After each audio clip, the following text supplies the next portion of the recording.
अपना परिचय बताएं आप। विनोद चौहान, मुख्य मंडल प्रभारी बहुजन समाज पार्टी आजमगढ़ मंडल जी, मैं अपने तरफ से बहुजन समाज पार्टी की तरफ से आप सभी मीडिया भाइयों का स्वागत करता हूँ, अभिनंदन करता हूँ कि आप हमारी बात को दूर तक पहुँचाने का काम करेंगे, जन जन ले जाने का भी काम करेंगे। समझ सकते देखा जाए कि 9 अक्टूबर को माननीय कांशीराम साहब का परिनिर्वाण दिवस मनाया जा रहा है, इस पर किस तरह की आप लोग की तैयारियां चल रही है? अभी आप देख ही रहे हैं, इसी मुद्दे पर आप अभी हमारे जिलाध्यक्ष से बात भी कर रहे हैं कि बहुजन समाज पार्टी के तत्वाधान में बहुजन समाज पार्टी के संस्थापक माननीय कांशीराम साहब के जो पुण्यतिथि की तैयारी चल रही है, बहुत जोर शोर से तैयारी चल रही है।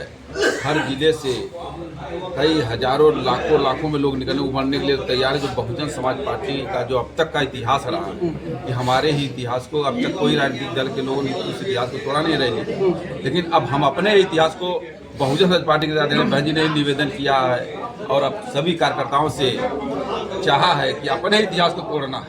तो आप उससे अंदाजा लगा सकते हैं कि जो लखनऊ में जो कार्यक्रम होने जा रहा है, कई लाख लोग जी, जो महासंगम होने जा रहा है आगामी 9 अक्टूबर को, उसमें वो जो संदेश जाएगा कि 2027 में बहुजन समाज पार्टी की बहुमत की सरकार बनेगी। भीड़ तो दिखती है अध्यक्ष जी, बाकी जिस स्तर से भीड़ दिखती है उस स्तर से वोट नहीं पड़ता, वोट आगे में कहाँ कन्वर्ट है? कुछ कमियां रही। अभी आप हमारे जिलाध्यक्ष से बात भी कर रहे थे कि बहुजन समाज पार्टी में सिर्फ अनुसूचित जाति के लोग रह गए और अन्य समाज के लोग चले गए। अभी आपने सोचा लेकिन मैं आपके चैनल के माध्यम से बताना चाहता हूँ, खेड़ समाज के बेटा होने के नाते सम्मानित साथियों कि इस देश में अगर चाहे पिछड़ा हो, चाहे अगड़ा हो, चाहे हमारा माइनॉरिटी का साथी हो, अगर राजनीतिक रूप से अगर परिपक्व हुआ नेता बना तो बहुजन समाज पार्टी 1484 को बनी, उसके बाद ही लोग नेता बने हैं। नहीं तो उसके पहले लोग कार्यकर्ता रहे, हर दलों के पीछे लोग सिर्फ बस्ता लेकर चलते थे। अगर नेता बनने का सौभाग्य प्राप्त हुआ तो बहुजन समाज पार्टी के झंडे के नीचे प्राप्त हुआ, सम्मानित साथियों। लेकिन आज जो लोग साथी हम लोग को छोड़कर चले गए थे किन्हीं दलों में दाएं बाएं अपने नेता बनने के चक्कर में, तो उनके अंदर भी वो छटपटाहट मची है। हर समाज के अंदर वो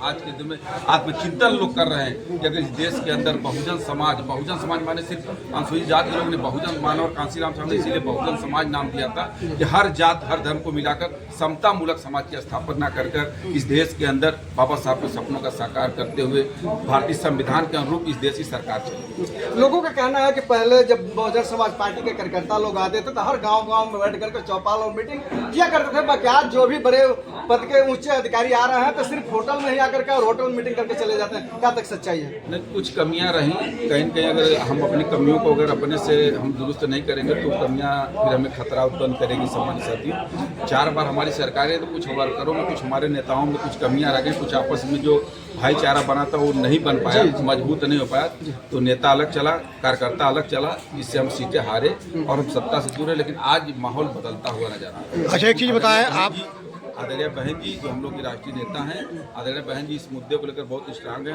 समय समय पर बार मीटिंग लेकर सबको चेतावनी दे रही हैं। आज जो भाईचारा बन रहा है, जो कोऑर्डिनेशन हो रहा है कि नेता और कार्यकर्ता सब लोग अपने अपने जो जिस कंडीशन के लायक है, चाहे गाँव में, सेक्टर में, बूथों पर, बाजारों में, अपने अपने स्तर से लोग लगे, तन मन धन से लगे हैं, कार्यक्रम को सफल बना रहे हैं और आगामी 2027 में आदरणीय बहन जी के नेतृत्व में 5 बार मुख्यमंत्री बनाने के लोग कमर कस। 2007 में जो भी सरकार आपकी बनी तो नारा यही था कि तिलक जो तलवार इनको मारो जूते सा, और 2027 में किस नारे पर आप चुनाव और सरकार बनाएंगे? कभी ये नारा नहीं रहा। आपको बता देना चाहता हूँ, यही तो गलतफहमी रही।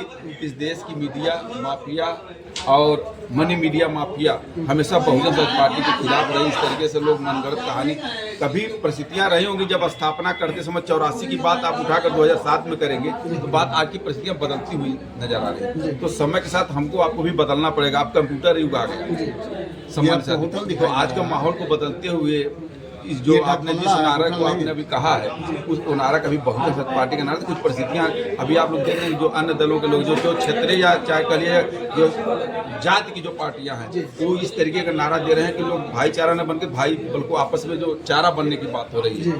तो बहुजन समाज पार्टी कभी इस तरीके का नारा नहीं, बहुजन समाज पार्टी हमेशा समता मूलक समाज की स्थापना। तो 2027 में क्या आपकी तैयारी होगी, उसमें क्या रणनीति होगी?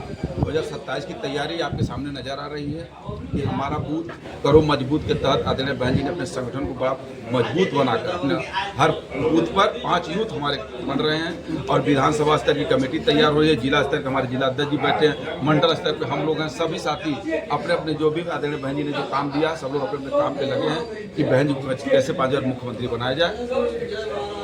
अच्छा, एक ही बताएं, बहुत जगहों पर देखा गया है जहाँ अनुसूचित जाति है या गांव है, वहाँ पर जो भी बीएसपी के कार्यकर्ता या नेता लोग जाते हैं तो उनको लगता है कि ये हमारा वोट बैंक है, यहाँ पर काम करने की या जाने की आवश्यकता नहीं है। जैसे देखिए, पार्टियाँ जो अनुसूचित जाति है हमारे बड़े भाई हैं और वो बहुजन समाज पार्टी के नींव के लोग। ये सही है कि आप खुद आज के माहौल में चल रहे हैं, मीडिया के साथी हैं, सब कुछ जान रहे हैं, आप ऐसा सवाल भी कर रहे हैं। आप जानते हैं कि जब हमारे न्यू के साथी हैं, बड़े भाई हैं, तो हम किसी दूसरे भाई को जोड़ेंगे। जो बाबा साहब का सपना था कि अपने मताधिकार का प्रयोग, जो बाबा साहब के दिए हुए जो अधिकार है, वोट का अधिकार, अगर हम उस वोट को अधिकार को अपने तरफ आकर्षित भाईचारा नहीं बनाएंगे, जोड़ेंगे नहीं, अगर दूसरे को नहीं लाएंगे तो हम कैसे अपने मन नहीं, विकास के कार्य से भी वो गांव और मोहल्ला अछूता पड़ रहा है। देखिए, विकास के कार्य तो सरकार की मंशा का विकास होता है। विकास और संगठन, सरकार बनाने में विकास अभी बाद में होता है। जब सरकार बनेगी तभी तो विकास होगा।